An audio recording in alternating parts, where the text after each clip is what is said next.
Our lecture tonight is being presented by Carol COSGROVE, and her subject title is Art Deco in South Australia. Carol's a professional historian. She trained in Canberra and worked with the ACT National Trust prior to coming to South Australia. She's undertaken a number of heritage site assessments, regional heritage surveys and local heritage surveys. In fact, I worked with her on the Kangaroo Island Heritage Survey. She's also written many articles, brochures and reports, and also contributed to or part written some books, and one of them is Challenging Times, the National Trust of South Australia, 1955-2005, which she wrote with Dr. Susan Marsden. As I say, her lecture tonight is about her other interest, that is Art Deco. Thanks, Carol.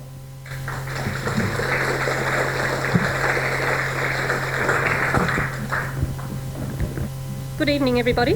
Firstly, I'd like to acknowledge that this research that I've undertaken was assisted by the Department for Environment and Heritage, Department for Environment and Heritage Built Heritage Research Fellowship, which was at the Architecture Museum at the University of South Australia. And I'd also like to thank the Architecture Museum's director, Dr. Christine Garneau, who is here tonight, for her help. And a lot of you will know Christine. She was on the council of the Historical Society at one stage, I think. A copy of my report, the full report, is in the Architecture Museum, and there are a number of others that I thank in there, including my husband Paul Wallace, who took a lot of images for me, some of which I'll be using tonight, and I'll also be using some images from the Architecture Museum. There's also a monograph produced from the report, and Christine has brought along copies of that tonight. They will be for sale at $15 if anyone wants to buy one, and I think there's one in the raffle that's going around as well. Now, my talk for this evening will cover the following. First, I'll talk about Art Deco, the era of Art Deco, then its emergence in design, defining its features, the arrival of Art Deco in Australia and South Australia, influences, public buildings, film, sculpture, residences, and Art Deco in regional South Australia. I will assess Art Deco's contribution to South Australian architecture and finally give some reflections on Art Deco architecture. First, the era. Although the use of Art Deco features in design first appeared in Europe in the early years of the 20th century, it only came to worldwide prominence in the period between the First and Second World Wars. In Australia, during the First World War, there was a downturn in building activity, followed by a dramatic upturn in redevelopment and a small building boom in the 1920s. However, with the coming of the Great Depression in 1929, building activity was severely curtailed and construction of most large city buildings was halted. South Australia was particularly hard hit. The building and manufacturing industries went into decline from mid-1928, and South Australia experienced the highest level of unemployment in Australia, with the virtual collapse of the apprenticeship system. There was little work available, and generally any work that was carried out was done very cheaply, as all costs had to be drastically reduced. Recovery was slow and did not improve until the state government's industrialisation policy of 1934 gave some impetus to the industry. From 1935, the economy began to recover. 1936 was, of course, the state's centenary, and there was a lot of building activity in this year and in the lead up to it. But the renewal in building activity slowed once again with the coming of the Second World War in 1939. I'll now give a brief illustration of the differences between Art Deco architecture and traditional architecture built in Adelaide at the same time. This current photo is of the Hindmarsh Town Hall, rebuilt in 1936. Compare this with the next photo of Goldsborough House on North Terrace, built in 1935. Although both were built at about the same time, the differences between the buildings are obvious. Goldsborough House is classical in the colonial revival style. Hindmarsh Town Hall displays Art Deco features. The period between the two world wars was one of dramatic technological change that built on the development of new materials and technologies in the 19th and 20th centuries. This period is often referred to as the beginning of the machine age. Developments in mass production led to a vast increase in the production of consumer goods. Henry Ford's automobile assembly line is an example. Inspired by the changes in technology from the late 19th century, there was a series of progressive developments in architecture and design in Britain, Europe, and the United States of America. These included, for example, the arts and crafts movement, Art Nouveau, Cubism, and the Bauhaus. The use of Art Deco ornament in design was influenced by or borrowed heavily from these. The term Art Deco derives from an exhibition held in Paris in 1925, which was the first major international expression of the style. But, as mentioned, Art Deco features had already appeared in design from before the First World War. Art Deco was influenced by earlier developments in design, such as the bold geometric designs of the stage decor of the Ballet Russe, as well as Cubism and its allied European art movements. In spite of the appearance of Art Deco design in the early 20th century and its development in the interwar years, the first use of the term Art Deco was not until 1966. This was an exhibition in Paris, where it was used to distinguish the French decorative arts of the 1910s and 1920s from contemporary strands of modernist design, the German Bauhaus, the Dutch de Stijl, and the group involved in l'Esprit Nouveau, which was associated with Le Corbusier. English art historian and author Bevis Hillier made the term Art Deco popular by using it to identify features in his first published work about it in 1968. Hillier defined it as an assertively modern style developing in the 1920s and reaching its high point in the 30s. It was a classical style in that, like neoclassicism, but unlike Rococo or Art Nouveau, it ran to symmetry rather than asymmetry and to the rectilinear rather than the curvilinear. It responded to the demands of the machine and of the new materials such as plastics, ferroconcrete and Vita glass, and the requirements of mass production. Note that although Art Deco was separate from the various strands of modernism, such as the Bauhaus, it borrowed from them. This sometimes leads to confusion as to what is modern and what is Art Deco. Art Deco was a new vision of design that was used not only in architecture, but also in interior decoration, furniture, fashion, jewellery, pottery, sculpture, and painting.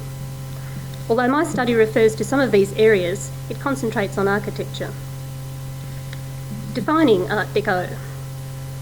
Art Deco is therefore a relatively recent cultural construct. Hillier's definition, just quoted, gives a good overview, but more information is needed to clearly identify what Art Deco is. In his book of 2002, The Art Deco House, Adrian Tinniswood described it as an evolving network of tendencies and motifs, rather than a coherent movement with a leader, a manifesto, and an ideological program. While the term Art Deco is sometimes used to describe all new architectural styles that appeared in the years 1920 and to 1940, this is not so. There are specific characteristics that are recognisable as Art Deco and that distinguish it from the features of other architecture, such as the functional or Spanish mission. In identifying the key features of Art Deco, it is important to note that it celebrated the exciting, dynamic aspects of the machine age. As Appley, Irving and Reynolds state in Identifying Australian Architecture of 1988, it made a direct assault on the emotions by using vivid decorative elements which served no particular purpose, unlike the European functional architecture or the international style. The functionalists believed that the form of a building had its own inherent aesthetic and there was no need for decoration. To illustrate, here is a photograph of the ANZ Bank, now Gritty Palace, in Gawler Place, Adelaide, remodelled in 1938.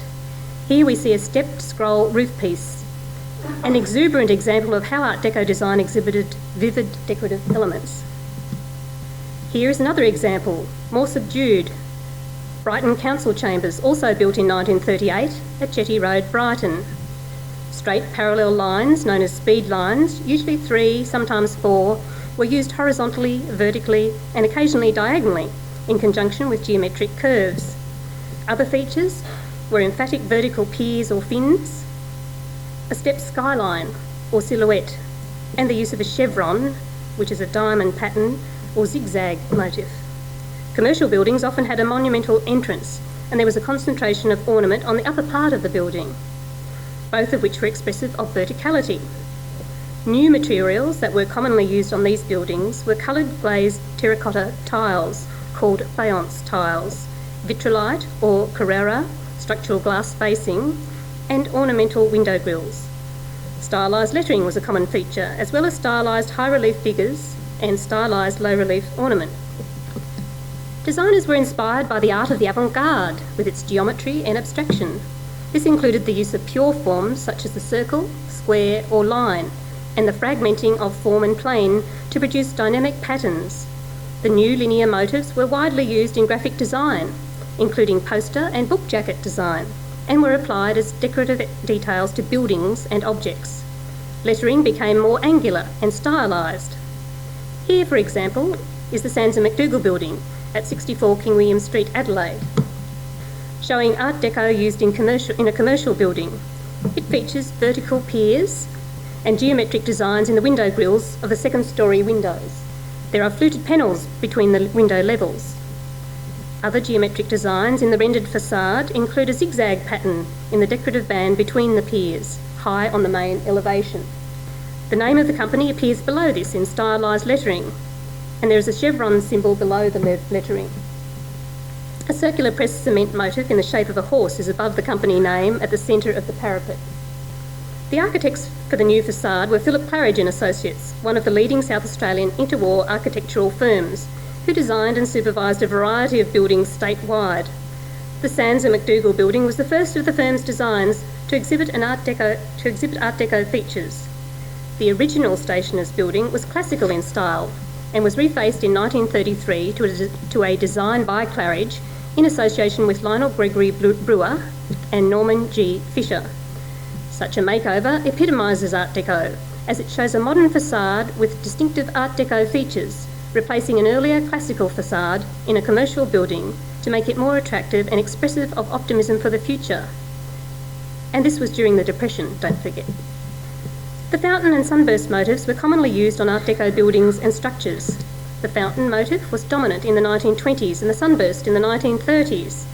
The fountain or waterfall motif was a common feature in the 1925 Paris exhibition and was found in all decorative media from ceramics to textiles, jewellery to metalwork, as well as in cinema design.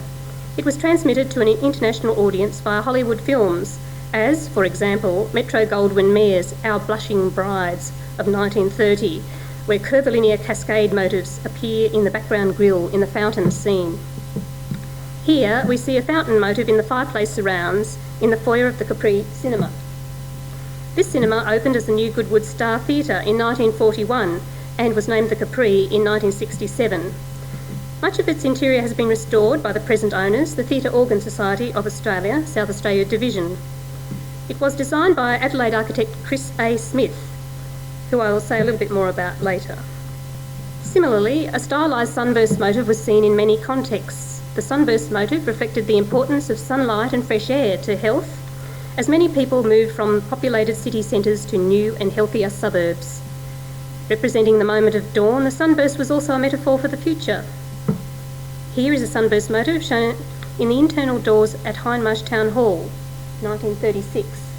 Here is another sunburst motif above the doorway at the Adelaide Steamship Company building at Port Adelaide, also built in 1936 and designed by architect Jack Cheeseman, who I will also say a little bit more about later. The influence of the primitive and the exotic was an important factor in the evolution of Art Deco ornament.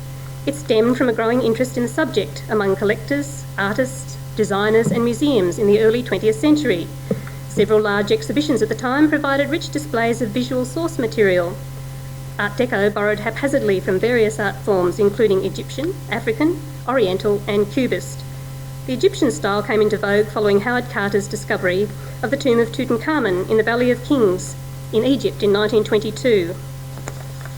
This inspired designers to use Egyptian floral and geometric motifs, including for the facades of public buildings which replicated Egyptian temples. This image is of the Masonic Centre, 1928, at Port Adelaide. It was designed by C. Walter Rutt and shows the Egyptian influence, for example, in the battered pylon motifs and the lotus bud columns. There is a question as to whether this building is Art Deco or whether it is Egyptian revival in style. Perhaps it is both. The architect, Walter Rutt, was a Mason, and there is a link between the Masonic philosophy and Egyptian culture. But he had recently travelled overseas and would no doubt have been aware of the latest trends. Other Art Deco influences came from American Indian art, as well as from South America. Interest in South American primitive art led to the use of motifs such as the stepped shape of Aztec temples, which appeared in designs ranging from buildings to radio sets. Unlike Egyptian symbols, which were adopted wholesale, the United States of America adapted the art of the Maya and the Aztecs to create new architectural and decorative forms. and these flowed on to countries that were influenced by the USA, including Australia. The arrival of Art Deco in Australia and South Australia. The design features now known as Art Deco had a strong impact on all areas of the visual arts and design in Australia, particularly in architecture and interior decoration. Art Deco architecture first appeared in the 1920s, primarily in the eastern capital cities of Sydney and Melbourne, and gradually spread to cities and towns throughout the country. The earliest examples were influenced by the decorative features of the 1925 Paris exhibition, and as with all modern architecture, the availability of new materials. Although Australia did not participate in the 1925 Paris exhibition, Australians visited the exhibition and it had a lasting impact on them. One of these was Ernest Wunderlich, one of three brothers whose company Wunderlich Limited was a local manufacturer of pressed metal, terracotta and other building materials. His visit inspired the firm to include Art Deco motifs in its products, particularly in its geometrically patterned pressed metal designs. These became popular in all types of buildings, including the shop awnings above the pavements of Australia's cities and towns. Here is a Wunderlich ceiling at Loberthal Centennial Hall, 1936, designed by Adelaide architect Chris Smith. Now, Smith was the most prolific of those South Australian architects who used the modern design features now known as Art Deco. He designed many of the state's buildings in this period, including the earlier mentioned Hindmarsh Town Hall, the Caprice Cinema and the Brighton Council Chambers. Smith was somewhat contentious among the architectural fraternity due to his informal architectural training. He was self-taught. There was also resentment of the fact that his older brother Thomas was an inspector of places of public entertainment, which may have assisted him in getting commissions. We don't know that for sure. Although he designed many buildings in the 1920s, it was not until the 1930s that his work exhibited Art Deco features. The major exemplars of Art Deco in the United States of America, the skyscrapers, were mainly erected there from about the mid-1920s. Some early examples of tall buildings using Art Deco features were built in Australia shortly afterwards. Constructed of steel and reinforced concrete, they usually had a neoclassical appearance with masonry or tile facings. Building progress was slowed by the Great Depression, but a number of tall buildings with Art Deco features were constructed in Australia at this time. This accelerated from 1934 as the country emerged from the Depression. Here is a photograph of the New York skyline in 1929, taken by Jack Cheeseman, an Adelaide architect who travelled to the United States to work and study there on a scholarship sponsored by the Orient Shipping Line. Cheeseman also travelled to Europe and Britain. He watched the Empire State Building in New York being built and was impressed by the New York skyscrapers. But he did not care for the so-called modern style in England, a streamlined form of Art Deco, preferring examples of the international style architecture he saw in Europe, particularly those of Willem Dudok in Holland. The appearance of Adelaide's so-called skyscrapers in the 20th century echoed what was happening at the international and interstate levels. Although Adelaide's first tall building, the Verco building at 178 North Terrace, was constructed in 1911, it was not until the mid-1920s that a number of tall buildings began to appear on North Terrace and in King William Street. The first of these to include what are now recognised as Art Deco features is the former Kelvin House, now Security House at 233 to 236 North Terrace, Adelaide, designed in the commercial palazzo style by Eric McMichael, who had also designed the Verco building. A modern touch was added with some Art Deco detailing at the top of the building. It was McMichael's design with his partner, Albert Harris, for the new Savings Bank of South Australia's head office on King William Street, later the State Bank and now Bank SA, shown here. That was to epitomise Art Deco design in tall buildings in the city.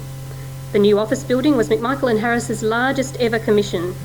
Before completing the design, the architects visited Sydney and Melbourne to inspect the most modern buildings there.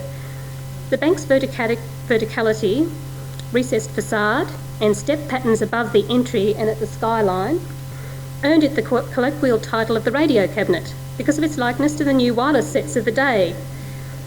Other features are the polished granite base with a monumental entrance, the decorative window panels, and symbols depicting South Australian agriculture in accord with the trend of using local features in such motifs. Although the plans were drawn in 1938 to 39, due to wartime shortages of both materials and labour, the building was not completed until 1943. It was the last tall building of its type to be built in South Australia.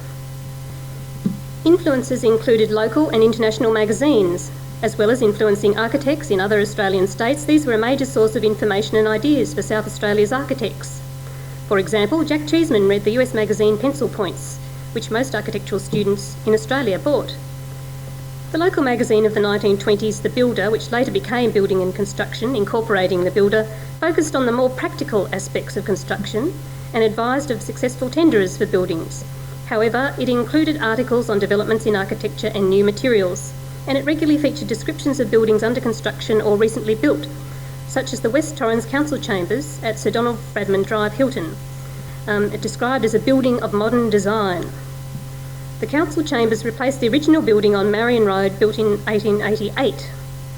Designed by architect and local resident Hubert Henry Cowell in 1934, the two-storey building was opened in early 1936.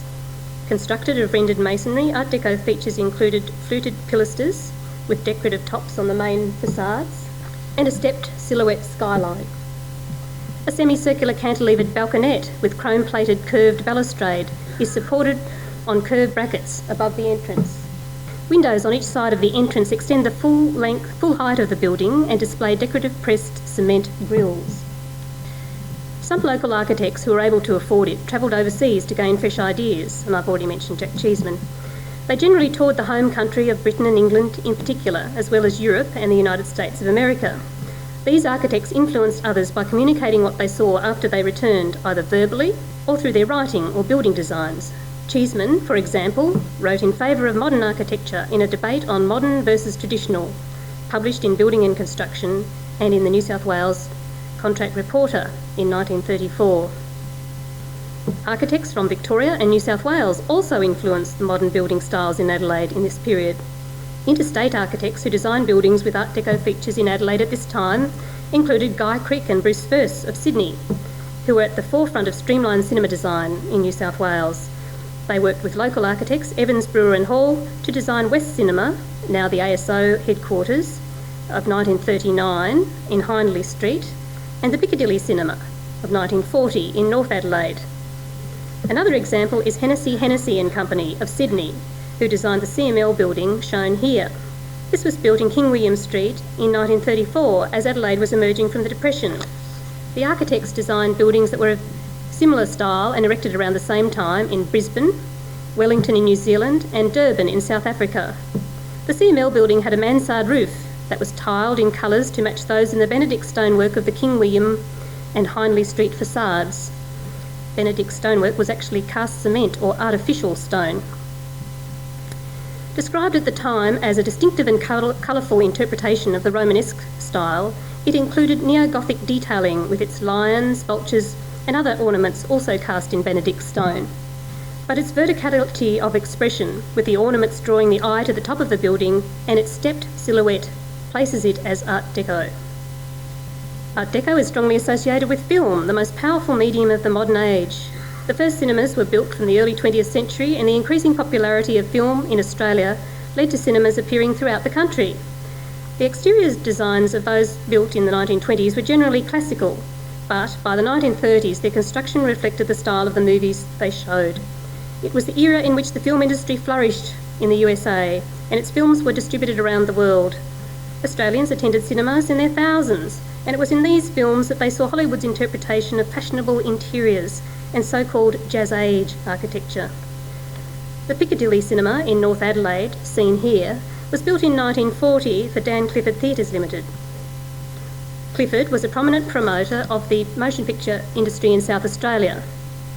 Designed by local architectural firm Evans, Brewer and Hall, in conjunction with Guy Crick of Sydney, the cinema's outstanding design characteristics combined aspects of the jazz style, such as its chevron windows, which featured streamlined modern, including the bold massing of its horizontal form and porthole windows. And this was reminiscent of an ocean liner, and the design was apparently inspired by the ocean liner the Queen Mary. Internally, the design was a modified form of Art Deco, with a smooth, fibrous plaster ceiling of the foyers sweeping down to a flat spine that housed ultra-modern indirect lighting. Sculpture was also influenced by Art Deco, particularly in the 1930s. It was mainly used for war memorials for those killed in the First World War. Rainer Hoff came to Sydney from Britain in 1923, and his stylised figures made him the most significant sculptor to work in Australia during this period.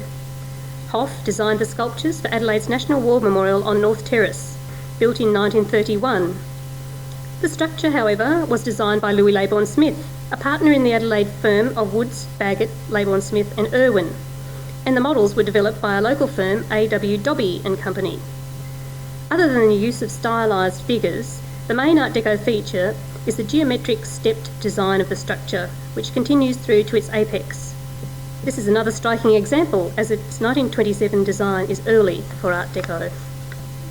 There are many Art Deco residents dotted throughout Adelaide's suburbs, but the most outstanding example is Christopher Smith's own house, Greenaways, seen here, which he designed in about 1938 at Prospect Road, Prospect. The two-storey rendered brick house retains both external and internal Art Deco features, with much of its interior having been restored. Exterior features include a curved, streamlined front with horizontal banding and a concrete motive in the shape of a stepped scroll at the centre front of the balcony above the bay window. Interior elements include decorative plaster motifs on walls and fireplace and ornate fibrous plaster motifs in the ceilings. Smith also designed the built-in timber furniture. The two-storey workshop and garage, which is behind the house, and built about 1936, just before the house, was used as the architect's studio. Also built of rendered brick, its facade is decorated with motifs in the zigzag or jazz style. The use of modern decorative design in architecture was not confined to the city of Adelaide in South Australia. During the interwar period, public buildings with Art Deco features appeared in country towns throughout the state. They are found in places as widespread as Renmark, where the Renmark Hotel retains its streamlined exterior and some interior Art Deco features. Lobethal, where the 1936 Lobethal Centennial Hall has an Art Deco facade, as we've seen, and foyer. Barmera, Victor Harbour, Port Lincoln and Whyalla. In Port Lincoln, the Soldiers' Memorial Hall, now the Civic Hall, was built in 1936. Once again, 1936 keeps popping up. Designed by architects Claridge and Associates, it was Art Deco in both exterior and interior design. The exterior has a stepped parapet with speed lines partially across the front and at the sides. Horizontal banding across the front of the building, fluted columns at the entry, and decorative plaster friezes with a Mayan fern pattern on the front walls. Interior features include curved ticket booths in the foyer, and in the main theatre there are decorative moulded plaster panels in the central ceiling. Russell Ellis, who was working for Claridge at the time, designed the moulded plaster frieze for the new town hall. This has been described as a fine example of the modern decoration that was Art Deco, resulting from his masterly pencil drawings. Horizontal banding in the walls shows interesting jazz effects when lit up. An assessment of Art Deco's contribution to South Australian architecture. While Art Deco was introduced to South Australia in the 1920s, its appearance in buildings was minimal until the 1930s as the state and the rest of the world was emerging from the Great Depression. It was a new style that in some cases paid homage to the classical styles of the previous century, but in general borrowed from other modern styles or concepts to produce an exciting new look that expressed optimism for the future. While its appearance in the early 1930s was generally in the new facades for commercial premises and new-styled council offices, by the late 1930s more elaborate designs emerged as cinemas, commercial premises, hotels, tall buildings and residences were constructed. Many were built using the most economical materials available, and it's surprising to find that in spite of this, a large number of Art Deco buildings remain in Adelaide and around South Australia.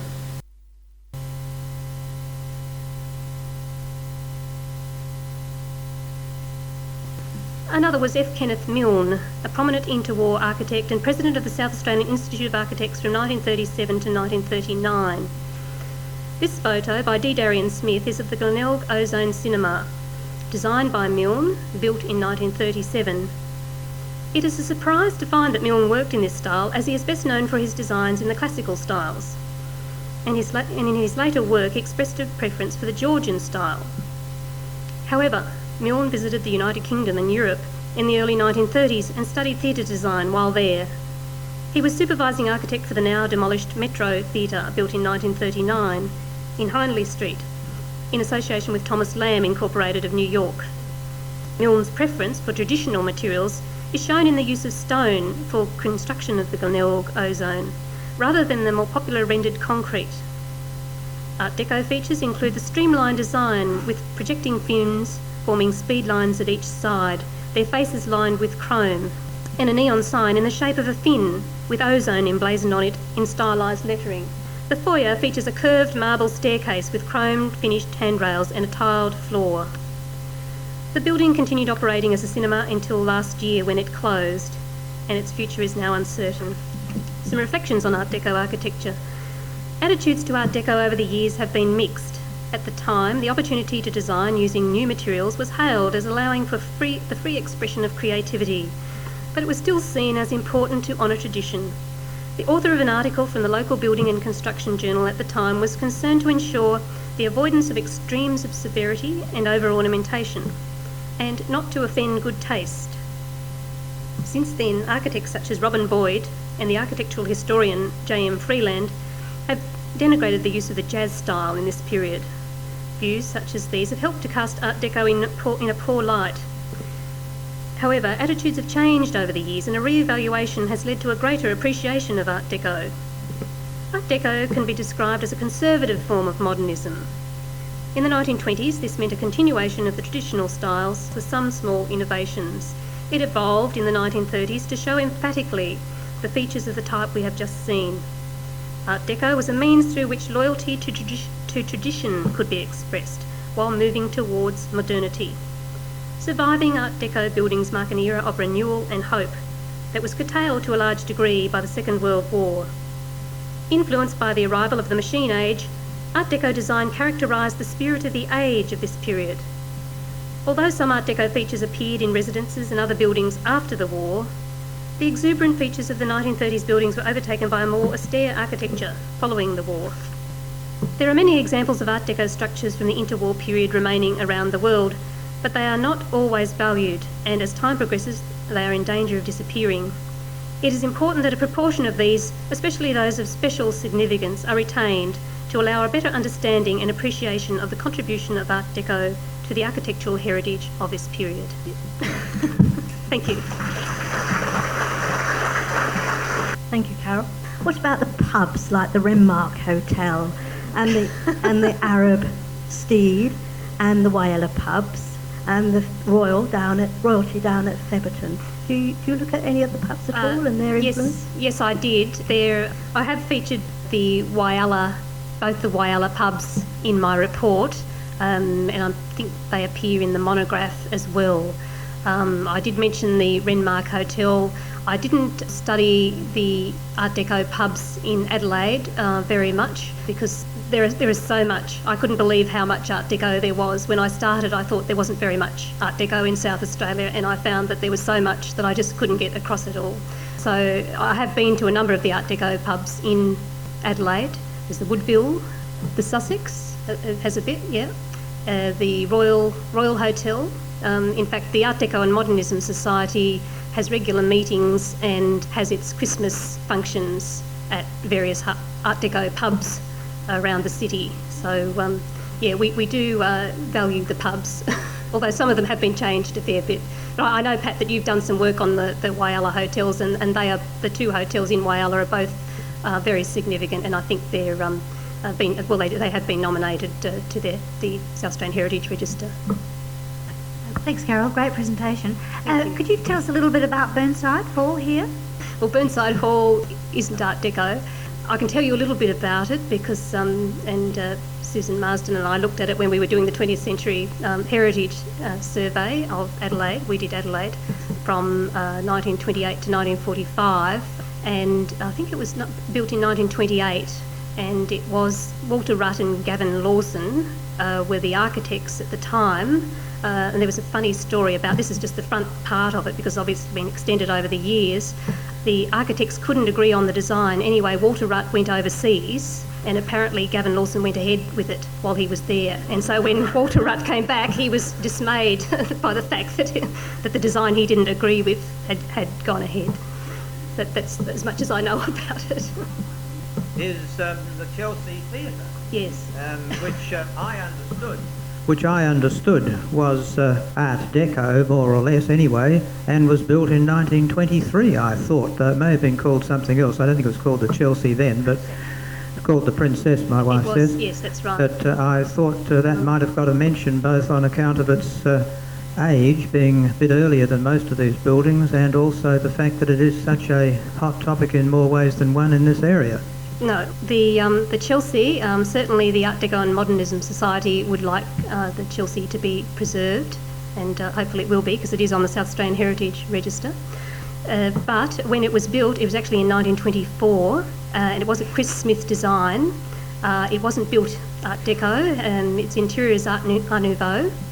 And the facade was built later, around about, I think, if I remember correctly, about 1941, under the supervision of F. Kenneth Milne. So the Art Deco facade was put on later, but it's still a very nice cinema, and we'd like to see it preserved. Can I ask about the Brighton Metro Hotel on the corner of Sturt Street and Brighton Road? Am I right in assuming that that was just an ordinary pub, and it was only, I think, in the last 15 years that it's been made Art Deco? I know the one that you're talking about. I didn't come across it in anything that I used the archives of the Architecture Museum, and certainly there was nothing about it in there. And I must say, when I look at it, it does look kind of modern. And while you mentioned that, Art Deco is becoming more popular again. So some of the buildings that are being built today don't have those exuberant features, but I've seen a tall building in Auckland in New Zealand, for instance, that it obviously recently built that has Art Deco influence. Was Art Deco readily accepted in South Australia? That's something I couldn't say, really. I think well, I'd only be guessing, because it's not really something that I was able to look at in my study. I was really focusing on the architecture and who built it. I know people were very slow to accept modern functional style buildings because they were so plain compared to the earlier architecture. But I suspect that people, in the writings that I mentioned, obviously some people hated Art Deco and wanted to have the traditional style. But there were others who would have accepted it, particularly as more and more houses went up. Houses were going up, new suburbs were being built in Art Deco houses, and I guess as more appeared, people probably accepted it. Some people say these days to me, I don't like Art Deco architecture, so they never accepted it. Anyone else? No? Okay. Well, thank you, Carol. That's been a fascinating look.